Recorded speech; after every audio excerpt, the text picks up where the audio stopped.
अब क्योंकि कार्यक्रम का समापन होने जा रहा, तो जब तक हमको अनात्म दृष्टि ही केवल थी, केवल अनात्म दृष्टि, चाहे वो अच्छी चाहे वो बुरी, दोनों अनात्म दृष्टियां हैं। अनात्म दृष्टि जैसे अपने से भिन्न किसी संत के दर्शन, ये भी अनात्म दर्शन है, ये कोई आत्मदर्शन नहीं है। लेकिन अन्य मन को खराब करने वाले विषय दर्शन से संत दर्शन अच्छा है। संत भी दृश्य है, अन्य भी दृश्य है, स्त्री आदि विषय, पुरुष आदि विषय भी तो दृश्य है, संत भी दृश्य है। पर संत का प्रभाव मन में अच्छा पड़ता है, इसलिए भगवान भी, जो दिखने वाले भगवान वो भी दृश्य, चाहे प्रत्यक्ष दिखे चाहे ध्यान में दिखे। तो जब ध्यान में दिखते हैं तो वो भी दृश्य है तो अनात्मा, लेकिन उन पर भगवत भावना होने के कारण उनका दर्शन मेरे लिए कल्याणकारी है। तो जब तक आपको अनात्मा दिखता है और अनात्मा के अलावा आत्मा नाम की कोई सत्य वस्तु की दृष्टि नहीं आई, तब तक आपको अनात्म दृश्यों में चुनाव करना चाहिए। इसी का नाम विवेक। फिर दूसरा विवेक है अनात्मा और आत्मा का। अनात्मा दृष्टि हटाकर आत्मदृष्टि करना। आत्मदृष्टि अर्थात चिद दृष्टि, जो दृष्टि, जो चेतन आत्मा की दृष्टि दृश्य देखने में लगी है, दृष्टि मुड़ गई। देखो दृष्टि मुड़ती है। आप देखें मेरे हाथ में, बोलो क्या फूल, ये दृष्टि है ना, इसको आप देख रहे हैं, आपकी दृष्टि किसमें है? फूल में। और अब कागज में। अब आपको कागज दिखने लगा तो दृष्टि तो आपकी है, पर पहले पुष्प में देखी, अब यहां क्या किया? मैंने ही तुम्हारे सामने कागज कर दिया। इसमें आपकी कोई खूबी नहीं है, पर मैं आपके सामने कागज करूं और कहूं कि आप इस दृश्य को न देखो, आप अपना ध्यान अपने नेत्र में ही ले जाओ, अपनी दृष्टि कागज से हटा लो, अपनी दृष्टि दृष्टा ही में ले जाओ। आपकी नजर है, नजर का ख्याल करो, है कि नहीं? जिससे कागज नजर आया था, कागज को जाने दो, उससे कोई लेना देना नहीं। नजर है कि नहीं?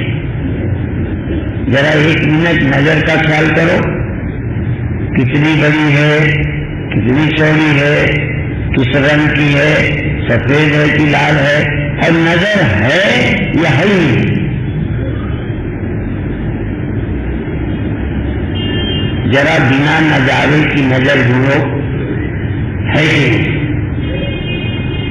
इसी तरह से पहले दृश्य देखो, कोई दृश्य, भीतर देखो बाहर देखो, क्या देखो क्या न देखो, जो भी है सब कुछ है, परंतु फिर ये देखो कि ये दिख रहा बिना दृष्टि के। बिना दृष्टि के कुछ दिखता है तो दृष्टि क्या है? यदि दृष्टि दृश्य में न हो तो फिर दृष्टि किसकी होगी? फिर दृष्टा और दृष्टि दो ही होंगे। दृष्टा होगा और दृष्टा की, बोलो, दृष्टि होगी, दृश्य नहीं होगा। तो जब दृष्टा होगा, दृष्टा की दृष्टि होगी, तब उस दृष्टि में कौन दिख रहा होगा? उस दृश्य, उस दृष्टा में, जिसके दृष्टि तो है पर दृष्टि में कोई दृश्य नहीं है, वह दृष्टा ही अपनी दृष्टि में विद्यमान होगा। वो दृष्टा अर्थात चेतन खुद अपनी दृष्टि में है, वहां और कोई नहीं। इसी का अर्थ हुआ कि या तो दृष्टि दृश्य की होगी या दृष्टि फिर दृष्टा की हो जाएगी, बस। या तो अनात्म दृष्टि होगी, यदि अनात्म दृष्टि नहीं होगी तो फिर आत्मदृष्टि होगी। आत्मदृष्टि का अर्थ हुआ खुद अपना आप। तो अनात्मा और आत्मा, अनात्मा जो आत्मा नहीं है, जो मैं नहीं, एक में मैं की नजर उसमें है जो मैं नहीं है। मैं की नजर तो है, तो मैं की नजर पड़ती किसमें है? जो मैं नहीं हूं। और कभी कभी जो मैं हूं मेरी नजर पड़ी किसी ने और उसको भी माना कि ये मैं हूं, और वो है देह। दृष्टा की दृष्टि पैदा हुई, देह में पड़ी, पर देह को मैं देखता हूं ऐसा न कह के मैं हूं, मैं दिख रहा हूं, मैं खुद दिख रहा हूं कि देख रहा हूं। तुम अपने को देखते हो ना? हाँ, यही तो बात। इसलिए तुम अज्ञानी समझते ही हो। आप देखने वाले और आप दिख रहे हैं, दिख रहा है देह, और आप इस दिख रहे देह को देखकर खुद कहते हो कि मैं बैठा हूं, गोरा हूं, स्त्री हूं। ये दृष्टा दृष्टि से दृश्य देह को मैं कह रखा, इसी का नाम है देह अध्यास। आत्मा में देह होने का भ्रम, आत्मा में अनात्मा में आत्मबुद्धि। जो मैं नहीं हूं उसमें मैं तना, अनात्मा में आत्मबुद्धि, किसी दृश्य में दृष्टा बुद्धि, जड़ में चिद बुद्धि। ये जो अनात्म बुद्धि है, और दुख में सुख बुद्धि, जो हमारे लिए सचमुच सुख है नहीं, उसमें भी सुख बुद्धि, और अशुचि में जो अपवित्र है उसमें अपवित्र नहीं लगता। लोगों ने बताया काम जो है ना श्रेष्ठ। मैं विदेश गया तो बहुत कुछ सुन के आया हूं जो आपके बीच बोल नहीं सकता। कल्पना नहीं कर सकते कि कामी आदमी कितना पागल हो जाता है, कितना गंदा हो जाता है। उसको गंदगी नहीं लगती, उससे बड़ा कोई गंदा नहीं हो सकता। जब किसी को गंदगी का एहसास न होने लगे, बहुत पहले हमने पहलवानों को देखा जिनके कपड़े बिल्कुल गंदे होते थे, तेल लगा लगा के व्यायाम करते थे, बिल्कुल काले कपड़े हो जाएं मैल से, तेल से, फिर भी वो पहने रहते।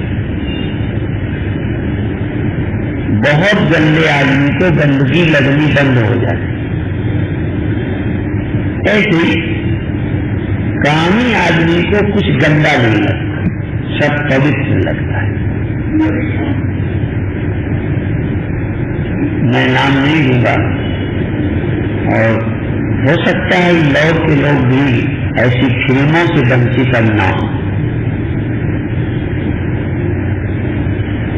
जो चुपचाप अकेले रात को फिल्में देखी जाती। कई लोग कैसेट खरीद कर अकेले देख लेते हैं, क्योंकि सरकारी स्तर से वैसी फिल्में देखने की इजाजत नहीं है। फिर गंदगी समझना है, गंदगी, लेकिन आप गंदगी देखेंगे और फंस जाएंगे गंदगी। कभी कभी बुराई देखना इसलिए ही बुरा है कि देख करके भी फंस सकते हैं, चाहे कितना अपने को चतुर समझे। तो हम जो कुछ देखते हैं उसमें गंदगी का एहसास क्यों नहीं होता? कामना हमको इतना अज्ञानी मूढ़ बना देती है कि घृणा की बुद्धि नहीं है। इसलिए चर्चा कर रहे थे कि अशुचि में शुचि बुद्धि, दुख में सुख बुद्धि, अनात्मा में आत्म बुद्धि, अनात्म बुद्धि, अनात्मा में आत्म बुद्धि, मैं पना, और मैं में मैं पना नहीं, मैं पना भूल गए, जो मैं नहीं उसमें मैं पना करा। इसीलिए देह में मैं पना करने से सीमितता, परिच्छिन्नता आई और जन्म और मरण आई। अंतःकरण में अहम बुद्धि करने से जागना और सोना आया तथा देहांतर की प्राप्ति, देहांतर की प्राप्ति होती है। इसलिए आप अपनी आत्मदृष्टि, आप जो है आप अपनी दृष्टि से किसी को न देखें, आप अपनी दृष्टि में आप अपना अनुभव करें, आप हैं। अब आप शब्द बताओ, हम बोलते हैं आप, जो आम लोग हैं वो आत्मा ने आप देह। जब कोई संत कहता है अहम ब्रह्मास्मि चैतन्योहम शिवोहम, तो लोग समझते हैं हम कैसे ब्रह्म हो सकते हैं। भाई क्यों नहीं ब्रह्म हो सकते? क्योंकि हम आदमी हैं, क्योंकि हम पैदा हुए हैं, ब्रह्म तो पैदा नहीं हुआ। तो देहाभिमान के कारण ही वो वचन नहीं जमते। कौन से? जो संतों के, जो उपनिषदों के, उपनिषदों के वचन मेरे ख्याल में बंदर कर दो, या तो आराम से बैठे चुपचाप कभी ले लो। इनके पास टाइम होता है कम, 1-2 मिनट में खींच के जाएंगे, तुम्हारा मन इधर उधर करे। हम लोग ये कहते हैं कि श्रोता के सिर में यदि जलती हुई आग रख दे तो भी सिर ना हिलाए तो वेदांत सुनने का हकदार है। नाखून समय चबाने पर वेदांत समझ नहीं आता। कैसे समझ लोगे? फिर कहोगे निष्ठा नहीं बनती। निष्ठा बनने के लिए कैसा चित्त चाहिए? सदा से ही ये चैतन्य अंतःकरण द्वारा दृश्य को ही देखता रहा है,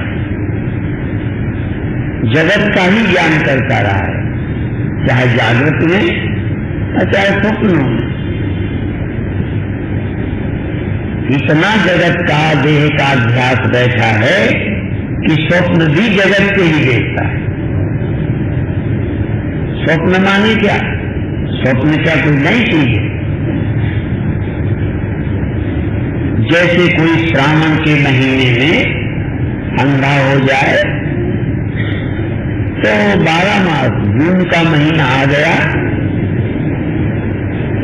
जून में कई इलाकों में तो हरा देखने को नहीं मिला, और जो सावन में अंडा हुआ था उन दिनों हरा भरा सब खेती, जहाँ देखो हरा हरा हरा। सावन में अंडा हो गया तो जून में भी उसके ख्याल में हरियाली हुई थी, ख्याल में हरा ही हरा, क्योंकि हरियाली की का अभाव देखेंगे तो लगभग आप लोग क्या हो, जगत को देखते देखते ही आंखें बंद हो जाती। तो स्वप्न भी जगत का देखते हो, कोई ब्रह्म देखोगे, और जगत देखते देखते ही मौत हो जाती है तो जन्म के भी जगत ही देखोगे, कोई ब्रह्म देखोगे।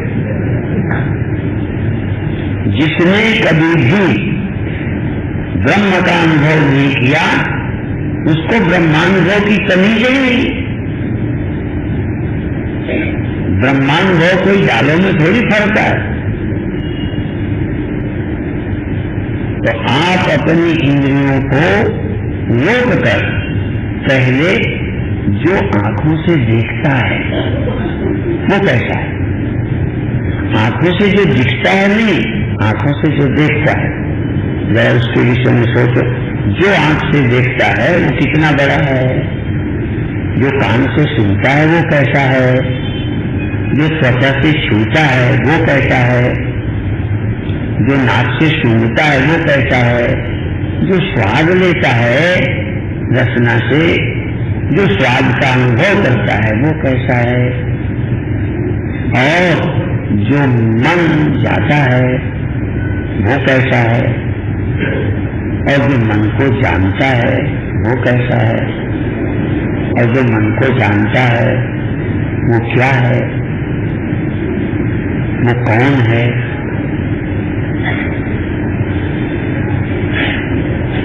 यहां तक मैं हूं का, मैं हूं, मैं हूं, मैं हूं, अभी तो मैं हूं तक नहीं पहुंचते। जहां तक छोड़ा जा सके मैं द्वारा छोड़ दो। मैं देखना छोड़ सकता हूं, सुनना छोड़ सकता हूं, करना छोड़ सकता हूं, दौड़ना, मन से चलना छोड़ सकता हूं, सोचना छोड़ सकता हूं। जो जो छोड़ सकता हूं छोड़ू, और फिर देखो कि मैं बचा कि नहीं। सब कुछ छोड़कर मैं बचा, और इस जो बचे हुए मैं को ही कहते हैं शिवोहम।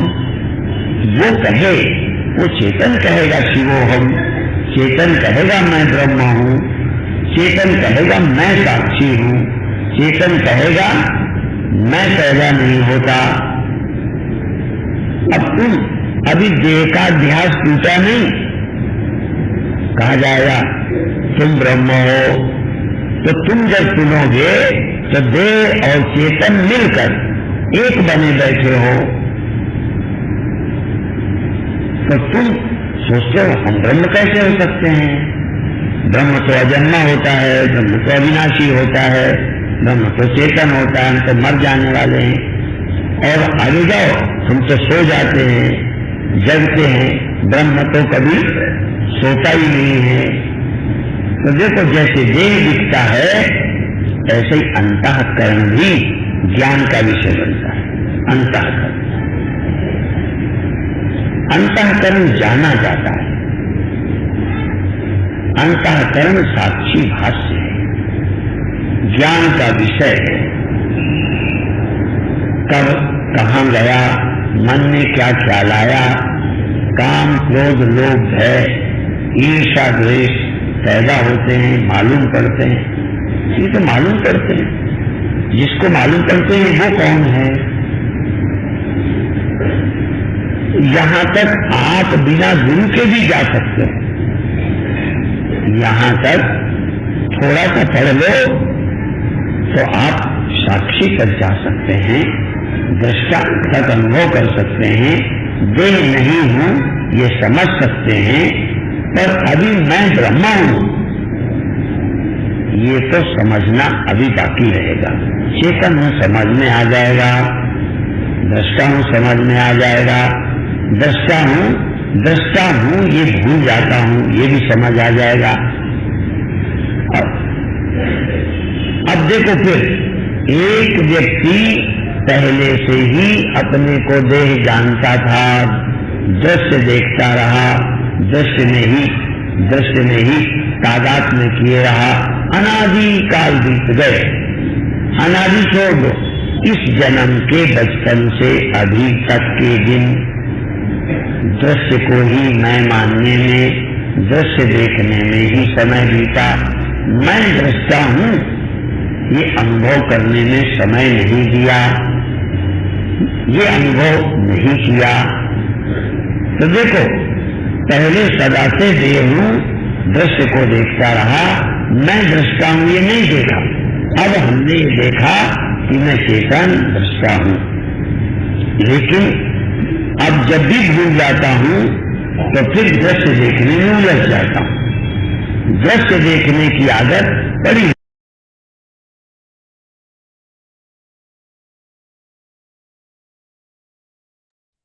जय गुरुदेव।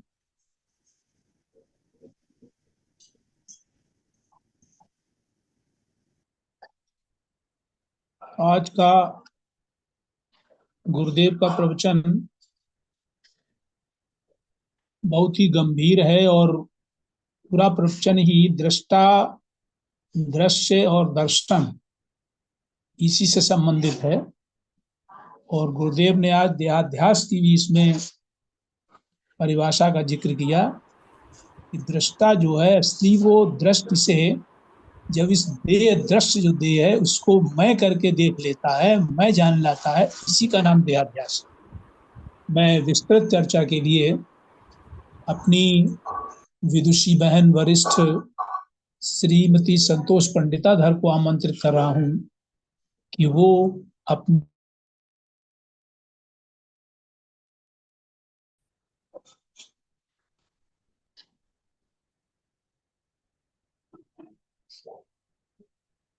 जय गुरुदेव। बहन आप जय सुन गुरुदेव पा रहे हैं? जी। आपकी आवाज आ रही है? हाँ, आ रही है। हाँ, जय गुरुदेव। आ रही आवाज आ रही। जय जय गुरुदेव। जय पूज्य गुरु। गुरुदेव के श्री चरणों में बार बार नमन वंदन तथा सभी गुरु भाई बहनों को मेरा सादर प्रणाम। ओम सहना भवतो सहना भुनक्तु सह वीर्यं आवाज कम है करवावहै आपकी। तेजस्वी नावधीतमस्तु मा विद्विषावहै। ओम बहन शांति माइक थोड़ा शांति पास में कर लिए, थोड़ी आवाज कम है। ठीक है। अब ठीक आ रही है आवाज? अब ठीक आ रही है, अब ठीक आ रही है। ठीक। पूज्य गुरुदेव आज के प्रवचन में बताते हैं कि अभी जब तक हमारे मन पर प्रभाव पड़ता है तब तक हमें चुनाव करना चाहिए कि हमें कौन सी वस्तु किसके दर्शन करने हैं और किसके नहीं करने हैं। क्योंकि अभी मन हिलता है, प्रभाव में आ जाता है, तो फिर पूज्य गुरुदेव बताते हैं कि ऐसे वस्तु का दर्शन, महापुरुषों के दर्शन करनी चाहिए ताकि हमारा मन कुसंग से बचे, बुरे प्रभाव से बचे। ये संग नहीं होता है कि हम किसी के साथ बैठे, संग ये भी होता है कि हम किसका दर्शन कर रहे हैं। क्योंकि मन पर जैसे जिस चीज का प्रभाव पड़ता है मन को फिर वैसे ही आदत बन जाती है।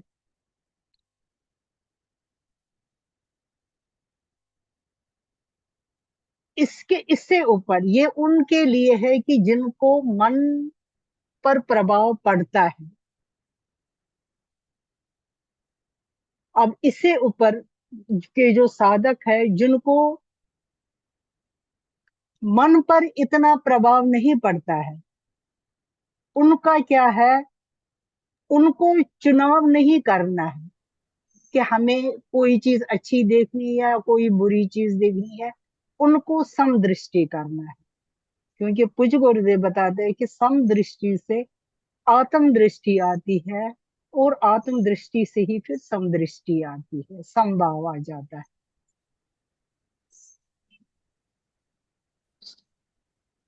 दूसरे पूज्य गुरुदेव बताते हैं कि अनात्मिक दृष्टि और आत्मिक दृष्टि।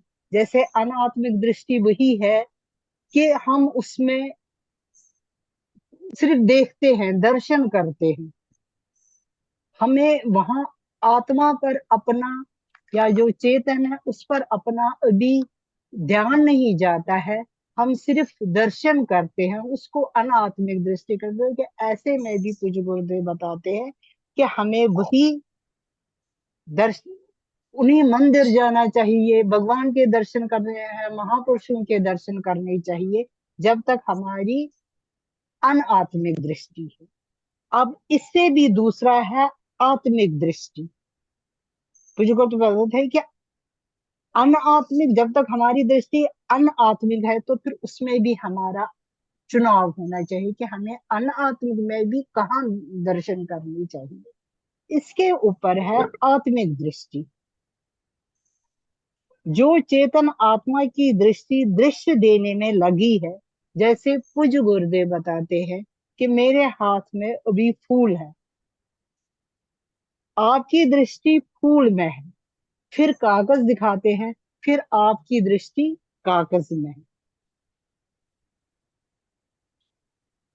अब पूज्य गुरुदेव बताते हैं कि अब मैं बताऊं आपको कि आप अपनी दृष्टि न फूल में रखो न कागज में रखो, आप अपनी दृष्टि नेत्र में रखो, तो आपकी दृष्टि जो है वो दृष्टा में अपने आप पीछे हो जाएगी, लौट आएगी।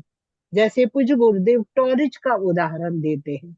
जैसे हम टॉर्च, क्या है टॉर्च? हम दृष्टा है, जिससे जो रोशनी है ये हमें टॉर्च से हमें दिखाई देता है, लेकिन वही चीज हमारे साथ भी है और वो हमें नहीं दिखती है। हमें क्या दिखता है? दृष्टा हम देख रहे हैं, और दृश्य जो बीच की जो ये दृष्टि है ये हमें नहीं दिखाई देती है। और पूज्य गुरुदेव उसी पर ध्यान लगाना चाहते हैं। यही आत्मिक दृष्टि है। हम जब टॉर्च बंद करते हैं तो फिर वो एकदम से वो नहीं आती है, वो लौट के आ जाती है, आराम आराम से फिर टॉर्च में वापस चली जाती है। वहां हमें समझ आ जाता है, लेकिन यहाँ भी हमें इस चीज को समझना है। इसी तरह से पूज्य गुरुदेव बताते हैं कि इसी तरह से दृश्य देखो भी, यही चीज हमें अंदर करना है। ये तो हम पूज्य गुरुदेव बाहर हमें समझा रहे हैं, क्योंकि अंदर नहीं समझाते हैं। जैसे दृश्य के, जैसे हमारे ध्यान में हमारी वृत्ति उठी, हमने दृश्य देखा, हमने अवतार देखा, पहाड़ देखा, पौधे देखे, जो भी देखा, वहां से दृष्टि हटा के किससे हम देख रहे हैं, फिर उसी जब दृश्य नहीं रहेगा, फिर दृष्टि भी थोड़ी देर के लिए रहेगी, वो फिर दृष्टा में आ जाएगी, तो फिर हम साक्षी हुएंगे।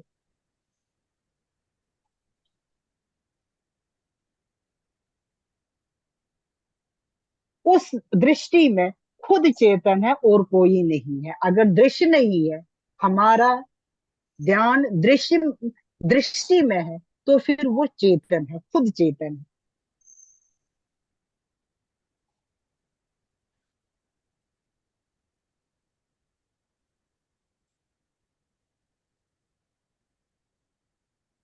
और इसी को जैसे मुझे कुछ बताया कि मैं देह हूं, दृष्टा की दृष्टा की दृष्टि पैदा हुई, देह में पड़ी, पर देखो मैं देखता हूं ऐसा ना करके मैं देह हूं, देख नहीं रहा हूं, मैं ही देह हूं। यही पूज्य गुरुदेव बताते हैं कि यही देह अध्यास है। इसी देह अध्यास को हमें, इसी देह अध्यास से देह को मैं पना करने से सीमिता परिचिनता आई और जन्म मरण आ गए। अंतःकरण में अहम बुद्धि करने से जागना और सोना आ गया। आप अपनी दृष्टि से किसी को न देखें, आप अपनी दृष्टि में अपना अनुभव करें, आप है। और अभी तक तो हमारा ध्यान भी नहीं जाता, हम कोई चीज देखते हैं, या तो हम हो हैं या वो विषय है, कोई भी हो, दृष्टि पर हमारा ध्यान भी नहीं जाता है ना। व्यवहार में वैसे ध्यान में तो शायद कभी कभी गया जाएगा, लेकिन वैसे नहीं होते। यही पूज्य गुरुदेव बाहर से हमें सिखाना चाहते हैं, अंदर आप कैसे कर सकते हैं। और पूज्य गुरुदेव बताते हैं कि जब हम कहते हैं कि आप, तो आपका मतलब है चेतन हो, शिव हो, आपका मतलब नहीं है कि ब्रह्म देव हो।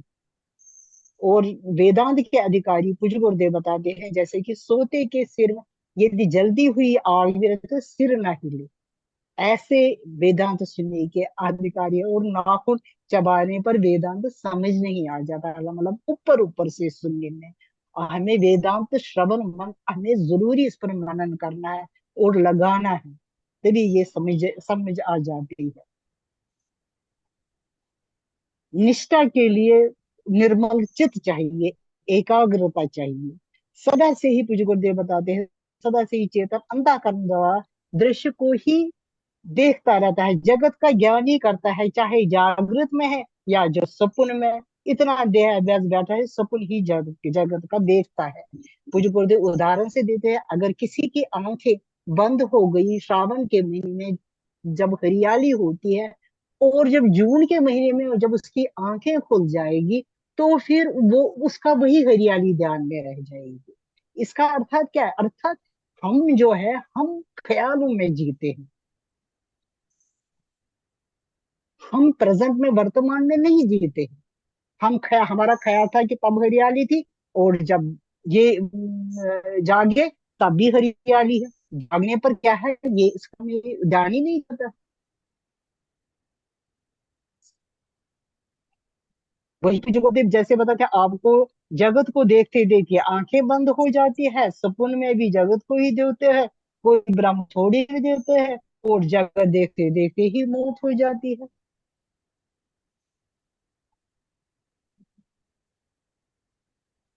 इसलिए पूज्य गुरुदेव बताते हैं कि जैसे मैं ब्रह्म हूँ, निर्विकार हूँ, आत्मा हूँ, निर्विकार हूँ, निर्लेप हूँ, इसका अभ्यास करें। जब हम इसका ये अभ्यास हो जाएगा, भाव बन जाएगा, तभी हम फिर सपन में भी अब जागृत में तो करेंगे ही।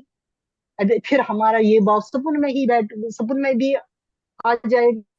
जगत का ही हम व्यवहार करते हैं, जगत ही हम सपन में देखते हैं। अब मुझे गुरुदेव कैसे बता रहे हैं कि पहले इंद्रियों को रोक दो। इंद्रियों को रोकना क्या है?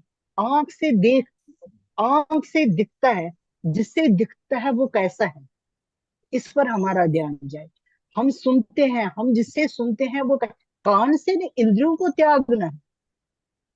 कान कैसा है ये नहीं है, कान के पीछे जो चेतन है वो कैसा, ऐसे हम स्पर्श करते हैं, जिससे स्पर्श होता है, जिसके द्वारा स्पर्श हो जाता है, उस शक्ति का हमें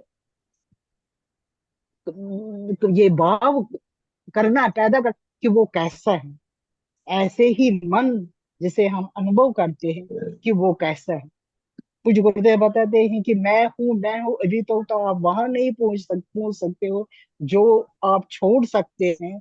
मोह द्वारा छोड़ सकते हो, मन द्वारा करना बैठना छोड़ना, जो सो उसे छोड़ दो, और जो फिर बच जाएगा वो तो मैं ही तो हूँ।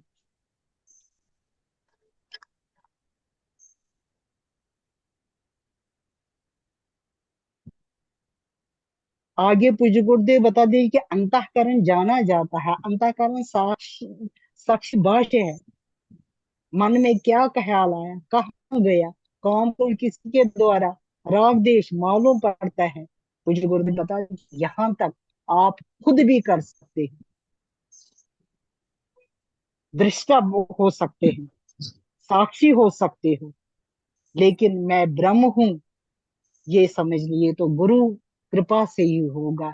मैं ब्रह्म हूँ क्या, मैं हर जगह हूँ, हर समय हूँ, मैं सच्चिद आनंद हूँ। ये हमें गुरु द्वारा ही हो सकता है। बाकी हम गुरु के पढ़ के भी, कुछ गुरुदेव बताया कि वहां तक आप पहुंच सकते हो, लेकिन हम देह अध्यास भी नहीं छोड़ सकते। गुरुदेव बताते कि कम से कम मैं देह हूँ, यही यही इसी का तो अभ्यास करो, इसी का तो यही भाव तो आप लाओ कि मैं देह नहीं हूँ, मैं दृष्टा हूँ। ये मैं दृष्टा भूल जाता हूँ, ये भी समझ में आ जाएगा। इसलिए हम अपना जो जो पूज्य गुरुदेव बताते हैं कि हमें क्या करना है, हमें आत्मिक दृष्टि का हमें आत्मिक दृष्टि करना है। मन को ऐसे करना है कि हमें किसी में हिल न जाए। जैसे नदी के दो किनारे होते हैं, तटस्थ रहना है, आत्मिक दृष्टि लानी है, और जो इंद्रियों को छोड़ना है पीछे पीछे, और जो बच जाएगा मैं साक्षी हूँ, दृष्टा हूँ। फिर जो हमें ब्रह्म है, हम पूज्य गुरुदेव बताए आप भाव तो पैदा करो कि मैं देह नहीं हूँ, मैं निर्विकार हूँ, मैं निर्लेप हूँ। फिर ब्रह्म में टिकाना मैं सिखा दूंगा। इसलिए हम सभी गुरु भाई बहन गुरु के वचनों पर चले, अभ्यास करें, तप करें, गुरु के वचनों को लगाएं, ताकि हमें गुरुदेव ब्रह्म में हमें ब्रह्म का अनुभव कराएंगे, अर्थात हम ब्रह्म ही हो जाएंगे। जय गुरुदेव। जय गुरुदेव। बहना, आपने बहुत ही सरल तरीके से, बोधगम्य तरीके से इस प्रवचन को हम सब लोगों को अव्यक्त प्रदान किए। बहुत बहुत धन्यवाद। गुरुदेव का प्रवचन आज शुरुआत यहीं से होती है कि जो भी हम इस संसार में पांचों ज्ञानेंद्रियों से जो प्राप्त होता है हमको, या ज्ञानेंद्रियां जो करती हैं, उसका प्रभाव मन पर पड़ता है। और तो इसलिए हमें ऐसे से बचना चाहिए कि यही ज्ञानेंद्रियां बुरा भी करती, देखती, सूंघती, सुन सकती हैं, और अच्छा भी। तो बुरे और अच्छे में ये प्रभाव हम पे डालेंगी, इसलिए हमको अच्छे प्रभाव पड़ना चाहिए। फिर गुरुदेव कहते हैं कि या तो वैसे हो कि इतने सज्जन हो जाओ, इतने ऊंचे उठ जाओ को जो रहीम उत्तम प्रगति का कर सकत कुसन, चंदन विष व्यापत नहीं लपटे रहत भुजंग। या तो चंदन बन जाओ कि अगर भुजंग भी लिपटे रहे, इतने संत और इतने ज्ञानी बन जाओ, या ज्ञानी लिपटे भी रहे, वो तुम्हें बुरा करना चाहे तो नहीं तुम्हें गलत रास्ते पे ले जा पाए। और फिर दूसरी बात भी कहते हैं कि ये भी कुछ कुछ ने लिखा है कि काजल की कोठरी में कैसे हो शयन हो जाए, 1 लाख काजल की लागी है पे लागी है। यानी काजल कितना है कि जरा कितना भी बच के निकलो, अगर जरा सच हो जाए तो वो जो है वो भी तुम्हें पतन के गर्त में ले जा सकता है। फिर गुरुदेव ने कहा है कि ये यद्यपि संत दर्शन अच्छा है, लेकिन वो भी आत्मदर्शन नहीं। आत्मदर्शन के मतलब अपने अलावा कोई दूसरे का दर्शन नहीं, अद्वैत। और ये भी अनात्म दर्शन, लेकिन फिर भी ये अच्छा है, क्योंकि इसमें हमारा प्रभाव संत को देखने से हमें मन पे अच्छा प्रभाव पड़ता है। और आत्मदृष्टि दृष्टि बताई, शुचि और अशुचि में अंतर करना, कि जो अशुचि है वो अनात्मा है। फिर गुरुदेव कहते हैं कि ये भी देहाध्यास की हमारी बहन ने परिभाषा समझाई। फिर गुरुदेव कहते हैं देहाभिमान के कारण जो है वो संतों के वचन नहीं जमते। क्यों नहीं जमते? कि संत कहते हैं तो ब्रह्म हो, और हम माने बैठे हम देह। दृष्टा देख रहा है तो देख देह को रहा है, और तो हम देह जो हमारी जो दृश्य है, इसी को जो है हम अपना माने बैठे हैं। तो इससे अलग होना है। अब मैं, अभी कुछ समय है, तो मैं आज अपने वरिष्ठ गुरु भाई श्री राम अवतार गुप्ता जी को आमंत्रित करता हूँ कि वो आज इस प्रवचन पर कुछ टिप्पणी करें, और उसके बाद आज का विश्राम करें। जय गुरुदेव जी, जय गुरुदेव। जय गुरुदेव, जय गुरु। आज गुरुदेव का प्रवचन वास्तव में दृष्टा, दृष्टि और दृश्य, इसकी विशेष रूप से विवेचना की गुरुदेव ने, और आत्मा से अनात्मा से आत्मा की ओर कैसे अपने आप को ले जा सकते हैं, इसको बहुत सुंदरता से गुरुदेव ने समझाया। संग और कुसंग के प्रभाव को भी बहुत सुंदरता से गुरुदेव ने समझाया कि जे रहीम उत्तम प्रकृति का करी सकत कुसंग, चंदन विष व्यापत नहीं लपटे रहत भुजंग। जो उत्तम प्रकृति के लोग हैं, जो जिन पर कुसंग का प्रभाव पड़ता नहीं है, उनकी तुलना की गई है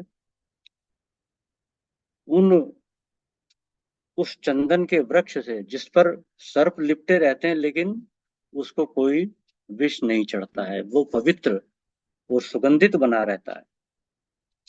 लेकिन इस ओर भी ध्यान दिलाया कि ऐसा नहीं है कि आदमी को अहंकारी हो जाना चाहिए कि अब मैं बहुत ऊंची मेरी प्रकृति हो गई है, मुझ पर तो कुसंग का प्रभाव पड़ेगा ही नहीं।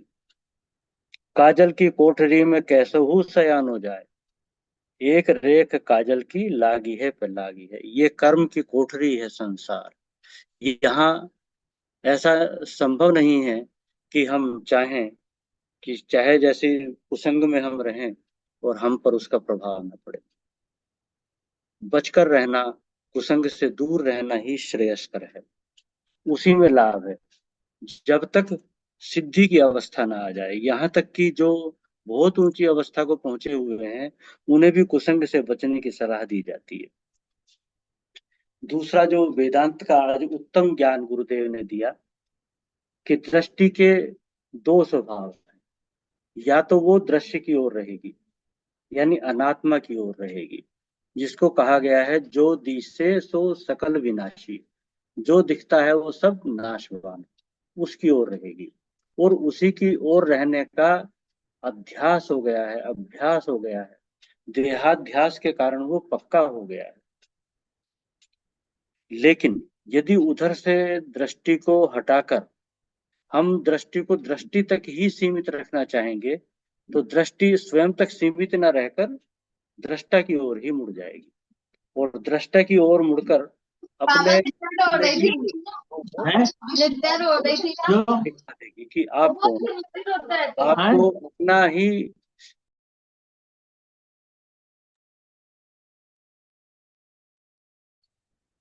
म्यूट हो गए हैं। हाँ बोलिए गुप्ता जी, बोलिए। जी, कि मैं चेतन हूं, मैं दृष्टा हूं, मैं साक्षी हूं। आपकी दृष्टि आप ही को दिखा देगी, मन का लय हो जाएगा। वो कब होगा? जब हम दृश्य का निराकरण करते रहें कि जो दृश्य है वो मैं नहीं हूं, वो मैं नहीं हूं, वो मुझे नहीं चाहिए, मैं देखने वाला हूं, मैं दृश्य नहीं हूं, मुझे अपने आप को जानना है। तो हमारी दृष्टि फिर दृष्टा की ओर मुड़ जाएगी, साक्षी की ओर मुड़ जाएगी, और अपने ही स्वरूप को वो प्रकट कर देगी। आज के इस प्रवचन पर बहुत ही सुंदर अभिव्यक्ति हमने अभी अभी सुनी बहन संतोष पंडिताधर जी की, जो कि एक अनुभवी साधक हैं, गुरुदेव की कृपा पात्र हैं, हम सब लोग इससे परिचित हैं। और विशेष रूप से उन्होंने जो तत्व का ज्ञान गुरुदेव ने बताया उसको बहुत सुंदरता से आज समझाया है। मैं नहीं चाहता कि उसको, उनके द्वारा डाले गए संस्कार को, उनके द्वारा उत्पन्न की गई समझ को मैं अपनी ओर से कुछ कहकर बदलूं, ऐसा मुझे अच्छा नहीं लगता। और इसलिए मैं और कुछ विशेष रूप से ना कहकर अब विश्राम की ओर चलूंगा, जैसे कि मुझे आज्ञा हुई है। तो अब विश्राम की ओर चलता हूं। गुरुर् ब्रह्मा गुरुर्विष्णु गुरुर्देवो महेश्वरः, गुरुर्साक्षात् परब्रह्म, तस्मै श्री गुरुवे नमः। ध्यानमूलं गुरुमूर्ति, पूजामूलं गुरुपदम्, मन्त्रमूलं गुरुर्वाक्यम्, मोक्षमूलं गुरुकृपा। सर्वे भवन्तु सुखिनः, सर्वे सन्तु निरामया, सर्वे भद्राणि पश्यन्तु मा कश्चित् दुःखभाग् भवेत्। बोलिए सद्गुरुदेव भगवान की जय। आनंद आनंद की जय। नमो नारायण, नमो नारायण, नमो नारायण। नमो नारायण, नमो नारायण, नमो नारायण, नमो नारायण। जय गुरुदेव।